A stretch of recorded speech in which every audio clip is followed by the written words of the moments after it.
Ganyan-ganyan sila di ba? Kay Grijaldo. Ilabas mo yung tapang mo. Bakit doon sa Senado? Tapang-tapang mo. Ha? Ilabas mo yung tapang mo. Ano? Ha? Mga ganun-ganun. Walang paggalang ang treatment ng mga congressman dito sa mga resource person o di kaya mga witness. Dapat may paggalang daw. Dito, meron pang isa pang parang violation. Di umanong hindi sinunod itong si Don Fernandez. Ano ho ito?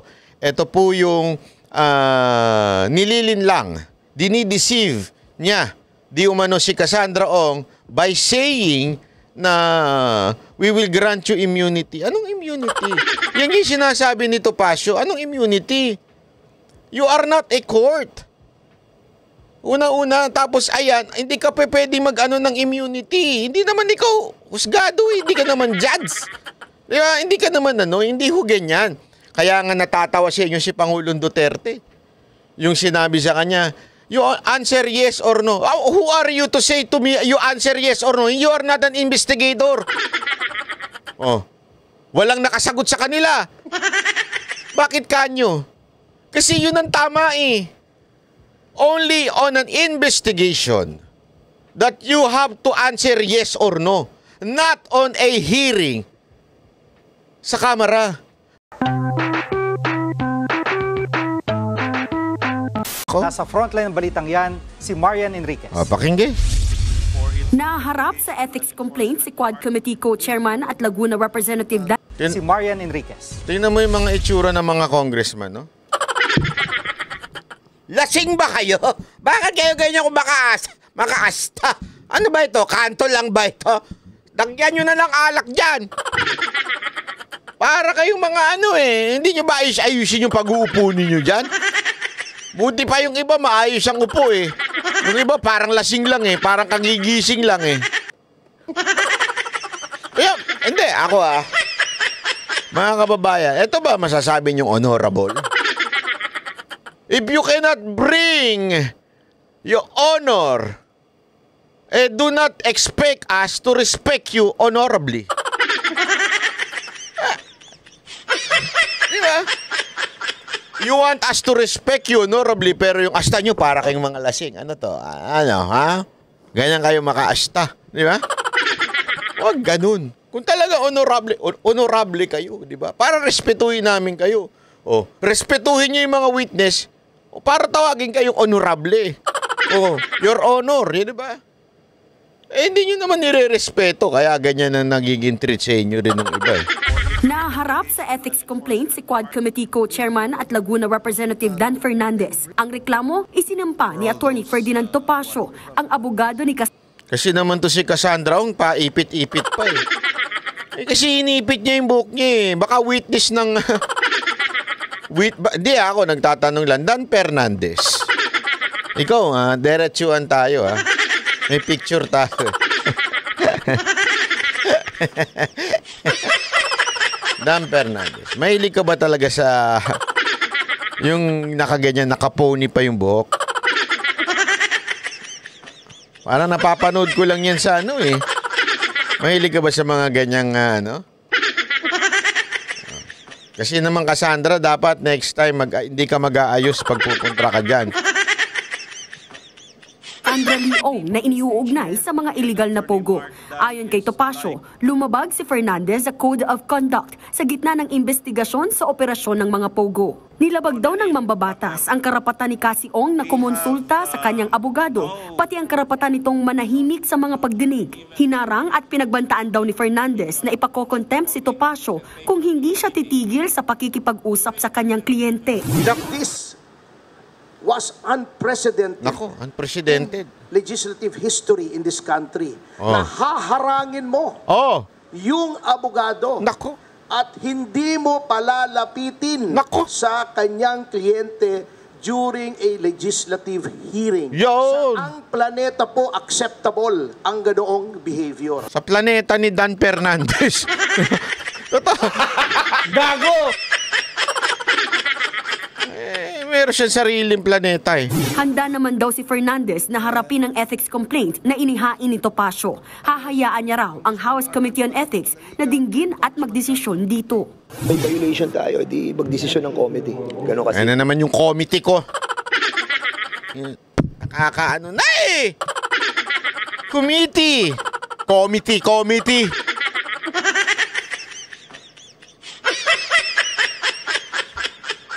Mr. Congressman, it's okay kung mga vloggers ang ganyan magsalita o mga kantuboy, okay lang eh. Pero congressman kayo, committee. Magagalit yung English teacher ko niyan eh. Byron! Byron po kasi talaga pangalan ko. Ano yung committee na yan? That's how you pronounce committee? Committee.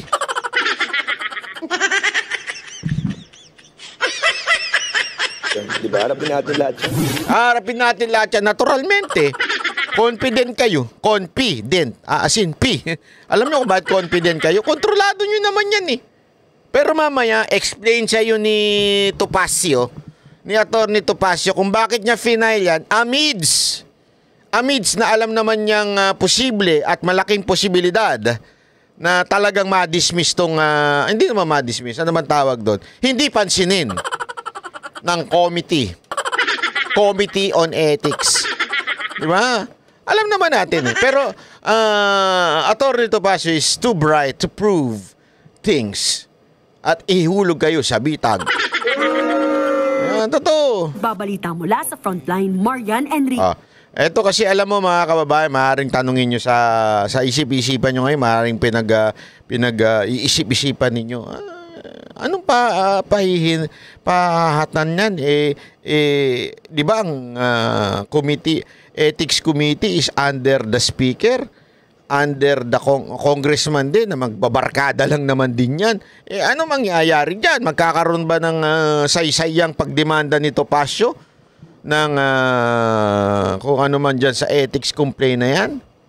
Mamaya, papaliwanag natin kung bakit ganyan na importante yan at kailangan suportahan natin ito si Atty. Topacio. Suportahan natin itong kanyang paghain ng ethics complaint. Importante yan. Okay? Ito, pakinggan natin ha. Kasi ito mo, hangang-hanga ako dito sa abogado na ito. Sana nga itong abogado ko, kaya lang napakamahal ni Atty. Topacio. Siyempre, matalino eh. Di ba? Malay mo, pagkatapos niya mapanood to, mapagdesisyon niya niyang banat bay. Ako na lang bahala sa lahat ng kaso mo. Anyway, pakinggan natin. Napakatigas na mga statement ni Atty. Topacio. This is a verified complaint. A copy is right now on its way to the House of Representatives. This is an ethics complaint against Congressman Danilo Ramon S. Fernandez, more popularly known as Dan Fernandez or Attorney Google. Naku, grabe naman yung ganung bira mo. Gago! Attorney Google. Sa bagay, napakaraming ganyan ngayon eh. Yun yung loyalistang vlogger. Ano mang pangalan ng animal na yun? Yung boring na vlogger na mga loyalista. Na may pautot pa siya na ako'y nag-aaral ng abogasya. Tanginang tagal niya na. Aral-aral ka, bakit hanggang ngayon bobo ka pa rin? Hindi, di ba dapat nag-aaral ka, may natututunan ka? Yung loyalistang vlogger nilang bobo, dapat may natututunan ka kasi nag-aaral ka eh. Pero bakit patagal ng patagal, paboring ka ng paboring at pabobo ka ng pabobo? May Google naman. Hindi mo gayahin si Attorney Google. Attorney Google Dan Fernandez, di ba? Graduate in PhD. Bakit? At least minsan nagmamagaling siya. Hindi pala, kadalasan pala nagmamagaling siya. Di ba? Ito nakipakinggan. This is for certain conduct unbecoming of a member of parliament and parliamentary conduct which were committed during the hearings of the Quadcom. I will just give you the general details anyway. I will be leaving this copy for you, and those who wish for soft copies, I will viber to you later immediately a soft copy. If you recall, noon pong nililitis o dinidinig tungkol sa mga pogo, kinatawan ko po roon nirepresent ko si Miss Catherine Cassandra Leong. At lahat naman po tayo saksi sa ginawang paglabag sa mga karapatan ni Miss Cassie Leong. Specifically, not only the deprivation of the right to counsel, but physically, this was unprecedented in legislative history in this country, na haharangin mo yung abogado at hindi mo palalapitin sa kanyang kliyente during a legislative hearing. Sapagkat ang karapatan na magkaroon ng abogado upang makipagsangguni ang isang testigo sa legislative hearing ay ginagarantiya ng walang iba kundi ng ating saligang batas. Number 2, pagwawarning sa... Unahin natin yan, ha? Importante kasing maunawaan natin yan, eh. Sa lahat ng klase ng paglilitis, kahit saan ho, malinaw sa ating batas yan, kahit sa anong paglilitis, napaka-importante ng right to have a counsel. As a matter of fact, di ba sinasabi ko nga bakit pa tayo merong Miranda rights kung ganyan din naman pala ang kamera? Di ba, alam mo yung Miranda rights? You have the right to remain silent. Anything that you say will be used against you. Can be used against you. O basta yun na yun. Yeah, may ganyan-ganyan eh. So you have the right to have an attorney or a lawyer. Or if you do not have, the government will provide for you. Napaka-importante niyan, di ba? Babasahin mo yan bago ka aaresto ng isang akusado. Yeah? Akusado pa lang po yun. Di ba? Ibig sabihin, eto, hindi nga akusado, witness lang. How much more that she o Cassandra Ong has all the right to have a lawyer, di ba? Hindi naman nesesyaring sasagutin ni Topacio yung tanong kay Cassandra Ong eh. But Cassandra Ong, pwede siya magtanong sa kanyang lawyer at tanongin niya, ano ba tama akong sabihin dito? Kasi remember, pwedeng yan pwedeng under oath yan eh. So ibig sabihin, pwedeng gamitin laban sa kanya yung mga sasabihin niya. So pwede siyang magtanong sa abogado. At yan po'y protektado ng ating batas. Pero dahil nga sa nagmamagaling itong si Attorney Google, na si Dan Fernandez, sinabihan niya si Topacio na gusto mong makontempt ka. Gusto mo?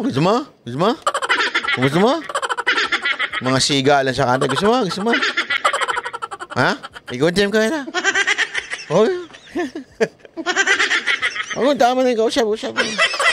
Hindi ko alam Dan Fernandez, kung ikaw ay isang insecure na lalaki.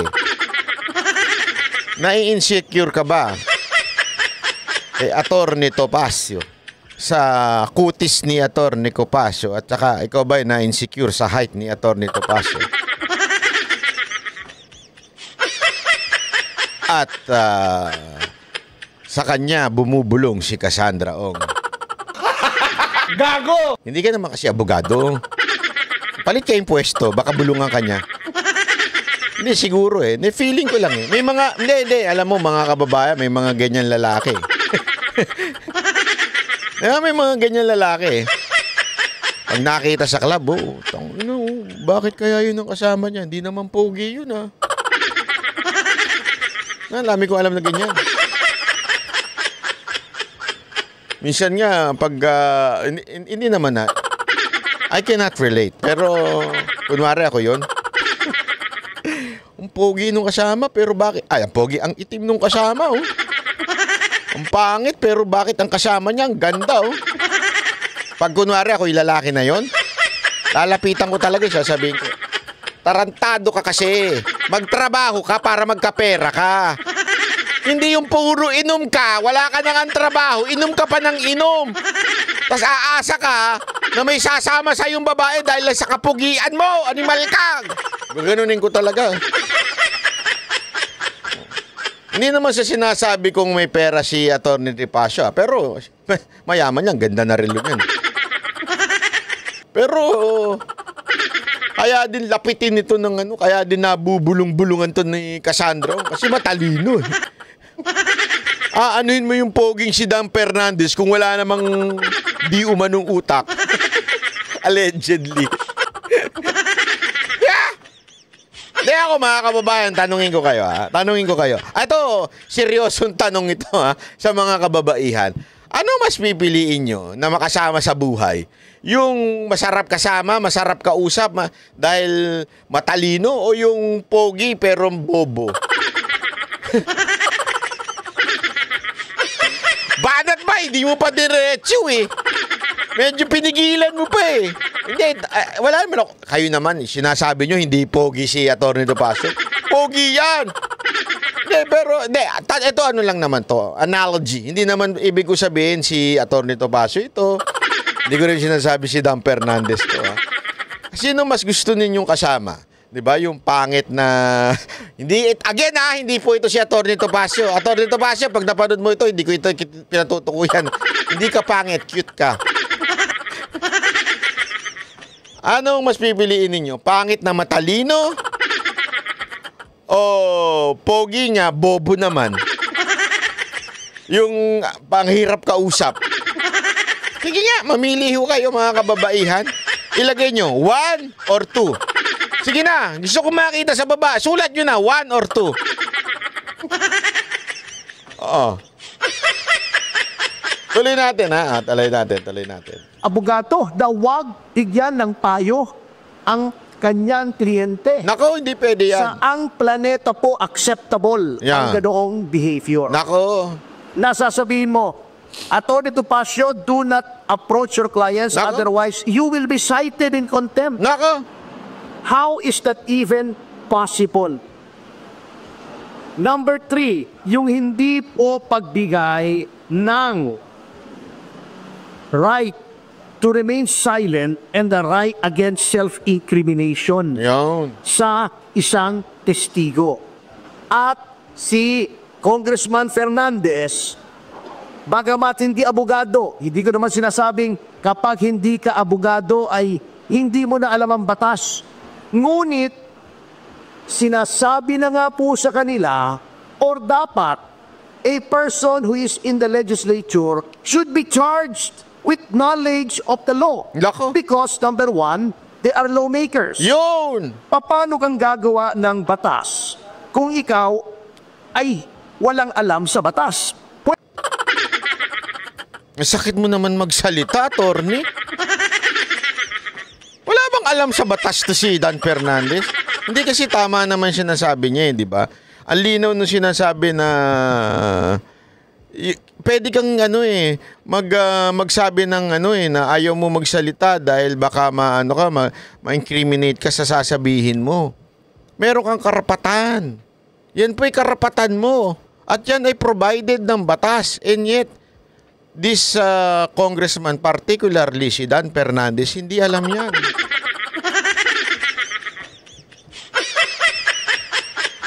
Mr. Dan Fernandez, if I were you, you're not me. Hindi, pero if I were you, go back to school. Diba? Kung gusto mo talaga maging congressman, go back to school. Mag-aral ka. Hindi mo pwedeng gayaan. Ay, ewan ko nga eh. Alam mo ang laki-laki ng budget nyo dyan sa Kamara. Bakit hindi kayo kumuha ng mga matatalinong abogado tapos payuhan kayo? Di ba? Magpa-advise kayo. Sabi nga napaka-importante na meron kang abogado at magtuturo sa'yo. Kasi, Brad, mambabatas kay. The word itself, mambabatas. Ibig sabihin, gumagawa ka ng batas and yet you do not know the law. How come? Ano ito? Dapat na ba nating i-require sa mga congressman natin na dapat abogado? Hindi, ako medyo mapapaisip talaga ako eh. Dapat talaga ang mga mambabatas natin abogado. Kung hindi man, dapat merong entrance exam. Hindi, isipin mo na mabuti ito Pag ikaw papasok ka, di ba? Yun nga lang, alam mo, dati nagtataka ako. Di ba? Pupunta ka ng college, mag-aaral ka ng kolehiyo para gusto mong pag-aralan. Kunwari, abogasya, o di kaya naman pre-law, o pre-med, di ba? May mga ganyan. Kailangan mo mag-entrance exam. Alam mo yung logic ko nun? Natatawa ako. Ganito ako katarantado nun. Ganito ako mag-isip. Kaya nga ako papasok ng college para matuto. Tapos, i-entrance exam mo naman ako tungkol sa law. Tungkol sa medicine, biology. Kaya nga ako papasok dyan, di ba, para mag-aral. Hindi ba pwedeng exit exam na lang? Bakit? Doon. Tinuruan mo na ako eh. O, pag hindi pa ako natuto, tanga ko na. Ba't hindi exit exam? Bakit entrance exam? Hindi. Hindi ko totoo. Minsan napapaisip ako eh. O, buti pa ang kolehiyo, may entrance exam. Tangina sa kamera wala. No wonder, ang daming mga congressman natin bobo sa batas. Mantakin mo. Na walang galang na po, hindi ho lahat ng artista bobo Hindi pero mantakin mo. Para ako makapasok na congressman, mag-artista na lang ako. Para makapasok ako senado, mag-artista na lang ako. Again mawalang galang na po kasi may mga artistang magaling May mga artistang matalino. May mga artistang nagtiyaga at nag-aral. Pero alam mo yun, minsan talaga nakakaano boboto tayo, artista dahil sikat, dahil pogi. Anong gagawin sa camera? Ayun, magpapakyut. Magmumukhang tanga. Hindi alam ang batas, di ba? Sana talaga may entrance exam yung camera. Pare, una-una ang gagawin natin dyan, dapat para mabawasan din yung mga wild na kandidato. Minsan, dami ring wild na kandidato, walang utak, sali pa na sali. Alam mo yun? Ewan ko rin mga Pilipinas. Hindi, magiging crew ka lang ng isang fast food, kailangan college graduate ka. Ayun pag congressman, walang pakialam sa pinag-aralan mo. Isipin mo buti yun Hindi mo sa pagmamaliit yun Hindi mo sa pagmamaliit Gagawa ka ng batas, hahawa ka ng pera ng taong bayan. Bobo ka. Wala kang pinag-aral. Hindi siya hindi ko sinasabi lahat ng mga nag-aral matalino. Hindi ko rin sinasabi lahat ng walang pinag-aralan bobo, Ako'y halimbawa nun. Hindi ako gago ako sa eskwelahan, Naka-kick out po ako sa eskwelahan, pero kahit papaano, malalim naman tayo mag-isip. Pero hindi po kasi ganun Alam mo yun, hindi po sana ganun tayo mga kababayan I mean, sana lang yung mga congressman natin, since naandyan na kayo, may pera naman kayo, may pansahod naman kayo, ba't di kayo kumuha ng maraming mga lawyer, i-educate kayo, araw-araw kayong turuan kung ano ang batas. Hindi yung ganyan. Simple-simpleng batas. Pagbabawalan mo ng may abogadong kausapin yung witness, pagbabawalan mo yung witness na magsabi ng ayaw niya sumagot dahil na may incriminate siya. Pwede naman pong basahin ang mga desisyon. Tama naman. To an extent, si Congressman Fernandez, pwede kang mag-google. At mag-google mo yung mga kaso. At kung meron ka hindi naintindihan sa kaso, meron ka namang legal staff siguro. Yun! O itanong mo sa kapwa mo, congressman na abogado, ano bang ibig sabihin ito? At pinoint out na nga po sa kanila na sa napakaraming kaso, the right to remain silent and the right against self-incrimination may be invoked not only in criminal proceedings, but in all proceedings, civil, administrative, legislative. At pinakita na nga po sa kanila ang batas. Pinoint out na nga po sa kanila yung batas. Bakit ayaw pa nilang sundin? Yun. That is also against the oath that they have taken when they took their oath of office to defend and protect the Constitution and the laws of the Republic of the Philippines and pronouncements of the Supreme Court, according to our civil code, are part of the law of the land. Yun. So yan po ang isang violation, Number 2, yun pong the right of a witness to be treated with dignity. Yan. Pangatlo na yan, hindi number 2. Pangatlo na yan.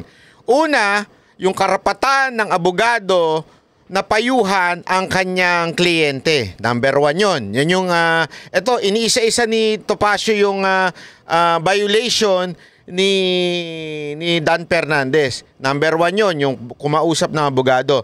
Pangalawa, yung hindi sumagot kasi kung sa tingin niya ma-incriminate siya. Okay? Pangatlo, ito naman, na galangin at respetuhin.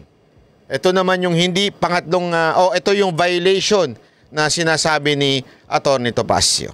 With respect, kapag ikaw ay tinatawag, na violate po yan. Pinabastos po nila ang mga witnesses, not only my client. But of course, I have no right to complain on behalf of the other witnesses who are also represented by counsel. Yun po. Number 3, yung pronouncements, very unparliamentary. Alam niyo po, in all parliaments in the entire civilized world, meron pong language na kinatawag nila unparliamentary. Iba. Ayaw na ayaw nila si Pangulong Duterte. Sinabi nila, do not use offensive words. Pero bakit sila? Tatawagin nilang pathological liar, pura kapakyut, puro ganon. Tatakutin mo pa. And misleading the witness, sasabihin pa, tingnan mo itong mga napatay. Di umano dahil daw ng pogo. Tingnan mo yan, we will grant you immunity. If you testify against them, that is misleading. The legislature cannot grant immunity. It is only the prosecution in certain cases and the prosecution with the consent of the court in other cases that may grant immunity by way of making a witness. So ito, sinasabi niya yung treatment mali, di ba? Walang paggalang ang treatment ng mga congressman dito sa mga resource person o di kaya mga witness. Dapat may paggalang daw. Dito, meron pang isa pang parang violation, di umanong hindi sinunod itong si Dan Fernandez. Ano ho ito? Ito po yung nililinlang, dinideceive niya, di umano si Cassandra Ong by saying na we will grant you immunity. Anong immunity? Yan yung sinasabi ni Topacio. Anong immunity? You are not a court. Una-una, tapos ayan, hindi ka pwede mag-ano ng immunity. Hindi naman ikaw husgado, hindi ka naman judge. Diba? Hindi ka naman hindi ho ganyan. Kaya nga natatawa siya yung si Pangulong Duterte. Yung sinabi sa kanya, you answer yes or no. Oh, who are you to say to me you answer yes or no? You are not an investigator. Oh, walang nakasagot sa kanila. Bakit kanyo? Kasi yun ang tama eh. Only on an investigation that you have to answer yes or no. Not on a hearing sa Kamara. Because that is not a court. Akala kasi nito mga tolongges na congressman na ito, korte yan. Mali kayo ng pinasukan. Sana ang in-applyan nyo Supreme Court. Eh dahil bobo kayo, dahil di naman kayo nag-aral, at tinamad na kayo, gusto nyo magbulakbul na lang kaysa sa mag-aral ng law, kaya kayo pumasok na lang sa congressman bilang di ba? Na mga mambabatas kahit wala na kayong alam sa batas. Tapos magsasabi kayo ng kung ano-ano na na korte lang dapat ang gumagawa. Ibig sabihin, pilingero kayo. Take witness. It is not for the legislature to grant immunity. They can only grant transactional immunity, which I can explain later on, but they cannot grant complete immunity. So, pagsama-samahin yan, ayaw nilang pakausap sa abogado. Bago, tatakutin nila para magsalita against the right to self-incrimination and against the right to remain silent. Pagkatapos, igagrant mo na, papangabuan mo ng immunity na wala ka namang kapangyarihang ibigay. All of these are all parliamentary conduct. And nakalagay po, may rules of conduct, hindi lamang ang miyembro ng mababang kapulugan, kundi ang mga public officials on how they conduct themselves. And it is my respectful contention that Congressman Fernandez has violated these norms of conduct. Ngayon, bakit sa Ethics Committee? Kasi may nakalagay po sa ating konstitusyon na yung mga ginagawa po ng isang miyembro ng legislatura, they can only be made liable therefore in no other place than the legislature. That's why may committee on ethics. They are supposed to police themselves. Now, huli na po, bago tayo pumunta rito, and I feel this is also of equal importance in this case. Sasabihin nila, walang mangyayari dyan sa complaint mo kasi sila din yan eh. Si Congressman Espares ang head ng... Ayan. Maganda ito. Maganda itong ipo-point out ni Topacio. Di ba? Maganda ho itong ipo-point out niya na, kayo-kayo rin naman yan. So, useless yung inyong pagfa-file ng ethics. Magdidesisyon din niya. Kabarkada rin naman nila. Ano lang nila. Tropa rin nila eh. Tingnan natin bakit nakapag-desisyon si Atty. Topacio, ang malupit na abogado, small but handsome. But terrible. Yung ethics. Pagtatakpan lang nila yung sarili nila. Bakit? Well, unang-una, I would like to give our lawmakers, at least the majority, the benefit of the doubt. Although I doubt the benefit. Naku, grabe naman. Ngunit, by doing this... Gusto ko yung quotation eh. I will give you the benefit of the doubt. But I doubt the benefit. Ano pang mangyaman? Banat ba ya? Plagiarism yun.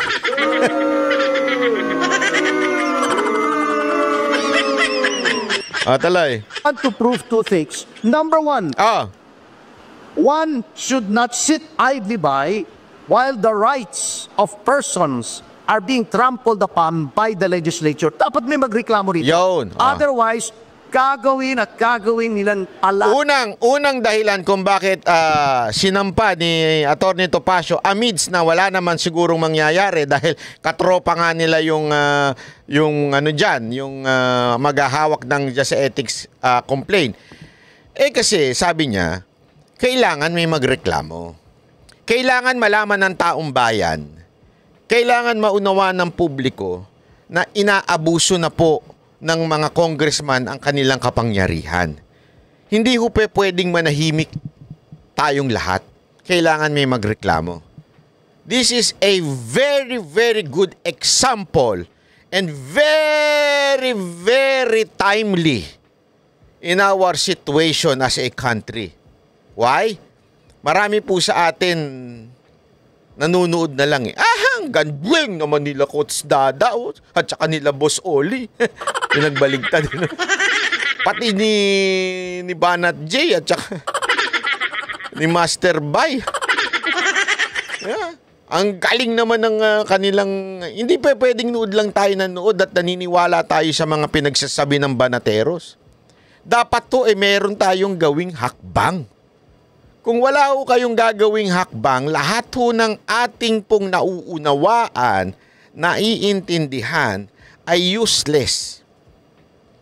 Di ba? Kailangan i-share ho natin. Mag-subscribe ho tayo. Suportahan ho natin ang mga totoong hindi chismosong vlogger. Doon tayo sa totoo. Doon lang tayo sa facts. Doon lamang po tayo sa mga tunay na naghahatid ng balita at hindi gumagawa ng fake news at hindi lumalaban ng hindi tama. Dapat po natin itong sinusundan. At hindi lamang po manood at sumusunod, dapat po tayo may ginagawang aktibong partisipasyon sa pamamagitan ng pag-share, pag-like, pag-subscribe. Bakit to importante ho ito? Kasi nga, yung trabaho nila Atty. Topacio tulad ho nito na atin pong vino-voice out. Hindi ko sinasabing kung wala kami, wala magbo-voice out. Hindi ho yun. Kasi tayo, pag nagtalakay, talagang tinatalakay natin. Talagang hinihimay ho natin. Kasi nga ho, gusto natin paunawa sa mga Pilipino kung ano na nangyayari sa bayan natin. Lalong-lalo na ho sa mga OFW na nasa ibang... Siyempre, OFW nga nasa ibang bansa. Ang tanga mo naman, Banat Bay. Pati yung sarili, binanatan. Ganyan po ako eh. Hindi, kasi totoo naman di ba? Tayo mga OFW, dapat po nating hindi lamang po na, kayo na lang yan sa Pilipinas. Wala na kaming pakialam. Masarap na buhay namin dito. Ang ganda ng gobyerno namin dito. Hindi ganun.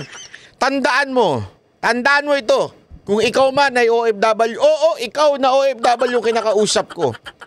Kahit anong gawin mo, manirahan ka man dyan, maging residente ka man dyan, kahit may resident card ka, kahit immigrant ka.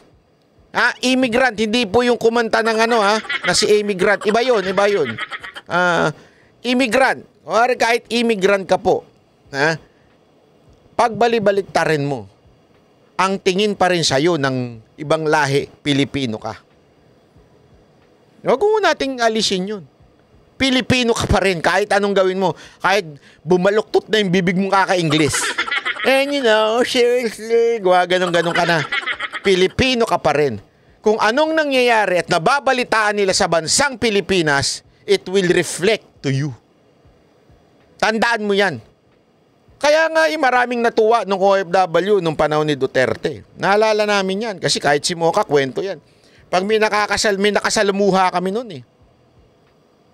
Yung kwento ni Mocha nun, sa buffet, sa isang hotel sa Middle East, may show kami. Sabi ba naman, from the Philippines. I like your President, Duterte. Gaganon sila. Very good. I'm so happy. I hope we have Duterte in our government. Ganon. But I don't like your past president. Ibig ko sabihin, hindi man kami OFW noon. Kami po ay nag-concert lang noon sa ibang bansa. Alam mo yun, hindi mo maaalis Naididikit sa'yo yung bansa mo. Kaya nga importante mga kababayan, etong sinasabi ni Topacio, na unang rason kung bakit kahit alam niya na imposible o kahit alam niya kikilingan ng Ethics Committee etong si Dan Fernandez, kailangan malaman ng taong bayan, kailangan may magreklamo sa ginagawang pambabalahura at pang-aabuso ng mga congressman. Kailangan malaman ng taong bayan yan. Hindi lamang po tayo, mga supporter ni Pangulong Duterte, kailangan malaman ng ibang kababayan natin. Paano malalaman ngayon ng ibang tao yan? Kung hindi mo i-share yung mga ganitong video. Tama, mali. Di ba? So, share natin. Diyan sa lahat ng weaknesses. Notwithstanding the caveat of the Supreme Court in Ong versus Senate Blue Ribbon Committee, which by the way, I argued before the Supreme Court, which says that all weaknesses must be given due process. Bina-violate na po nila yan. Number two, by filing this, I want to hold a mirror up to our honorable congressmen. Tignan nga po natin, tignan nyo ang sarili nyo, kung anong ginawa nyo sa mababang kapulungan, which is supposed to be an august body, which is supposed to be populated by honorable men and women. Kaya honorable ang tawag sa inyo Are you really honorable? Are you really august? Kaya nyo bang ipulis ang inyong ranks? Yan, pinoprove ni Atty. Topacio if you are still honorable. That's the very question that we need to ask our representative. Are you honorable? Di ba ho? Are you? Why? And how? Simple lang. If you can police your own people. Kasi ganito ginawa ninyo Di ba? Yun nga lang pagbintangan, tinanggal yun na dyan sa Congress Di ba? Hindi pa ito convicted. Anong ginawa ninyo? Yung isang convicted, hindi nyo tinatanggal dyan. Pero yung inakusa pa lang, tinanggal nyo na. Si Congressman Tevez. Pero itong katulad ni Franz Castro na isang convicted child abuser, hindi nyo tanggalin. Dyan pa lang, yung pagiging honorable nyo, sunog na. Eto na naman, there is another example. Inisa-isa ni Topacio ang violation ni Dan Fernandez. Would you be honorable to sanction your own people, your own members? Are you that honorable? This is what Atty. Topacio is trying to prove by filing an ethics complaint. Do you still have any shred of decency left in your bodies? para Ako na sasagot. I think, Atty. Topacio. None of the above. Hindi, I think talaga. There is no longer decency. You know why? Let me answer you in a very, very brief. As in underworld. Simple lang eh. Because they are following their fake Lord or fake God. Yun lang naman yun eh. Lahat ng to, tatanong naman nila na yan eh. Tatanong nila yan sa kanilang boss. Speaker, ano ba? Anong gagawin natin dito sa ethics ni ano? O ito naman siyempre, sigurado, himod sa puwet tong si Dan Fernandez dun sa kanyang amo. Pagkatapos kong gampanan yung pinag-utos ninyo, di umano. Ethics nyo ako. Hindi naman pwedeng sabihin ni Romualdez kasi ikaw epal-epal ka eh. Kahit mali-mali na, epal ka pa rin. Hindi naman niya gagawin yun. Tama, mali. Sigurado, kakampihan niya yan. Huwag nyo nang ano yan. Ako na gano'n dyan eh. Tama, mali. Diba? So, it only proves that wala na kayong honor. Bakit? Kasi wala naman kayo sinusunod. Even if pinrove na ni Atty. Topacio yung violation ni Dan Fernandez. Tama, mali? Kita na mali ang ginagawa ng isang miyembro ninyo at disiplinahin ninyo because by no stretch of the imagination is such conduct exhibited by Congressman Fernandez allowable or should be countenanced or tolerated by anyone. Ayan, alinaw. So, mga kababayan, isang tanong at isang sagot. Sa tingin ninyo, tama ba ang ginawa ni Atty. Topacio na pinoint out niya isa-isa ang violation ni Dan Fernandez? Ito'y halimbawa lang. Sa katotohanan po, hindi lang naman po si Dan Fernandez ang ganyan. Meron dyan yung high blood na laging galit na parang hindi na ata kulang na sa sa romance. Ganyan-ganyan sila eh, di ba? Kay Grijaldo. Ilabas mo yung tapang mo! Bakit doon sa Senado? Tapang-tapang mo. Ha? Ilabas mo yung tapang mo. Ano? Ha? Mga ganun-ganun. Tapos pag inilabas naman yung tapang niya, sigurado ako, contempt yun. Hindi, di ba? Yung totoo, tanongin ko kayo, sa tingin nyo kung nilabas ni Grijaldo yung tapang niya, hindi siya makokontempt? Ito nga, napaka-humble niya eh. Napaka-tahimik niya, kinontempt eh. Alam mo kung bakit gigil na gigil yung mga animal na yan? Alam mo kung bakit gigil na gigil? Kasi they're trying to provoke Grijaldo eh. Magalit ka, ina mo, bubulihin ka namin dito, magalit ka para pag nagalit ka, contempt ka. Kasi yung ganyan yung mga kulang sa romansa, galit na galit eh. Ha? Ano sa tingin ninyo? Si Don Fernandez lang ba ang ganyan? O pati yung ibang mga congressman? Pangalanan nyo nga yung mga animal na congressman na ganyan din ang ugali. Bastos, walang alam, bobo, hindi nag-aral ng batas, at hindi alam ang kung ano yung sinasabi nila, hindi honorable, di ba? Sino pa ba ang mga ibang congressman na ganyan? Pangalanan nyo nga dyan.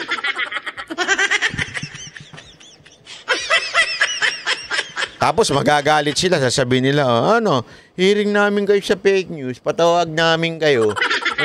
Ano gusto nyo? Tawagan namin kayo, tapos pag di namin gusto yung sagot nyo, pakulong namin kayo. Gusto nyo ganyan? Pakulungan, lakas ng loob nyo Bakit sa Senado? Ang lakas ng loob mo Bakit dito? Labas mo, tapang mo, animal ka! Labas mo, tapang mo! May ganyan-ganyan pa sila? Hindi, sige.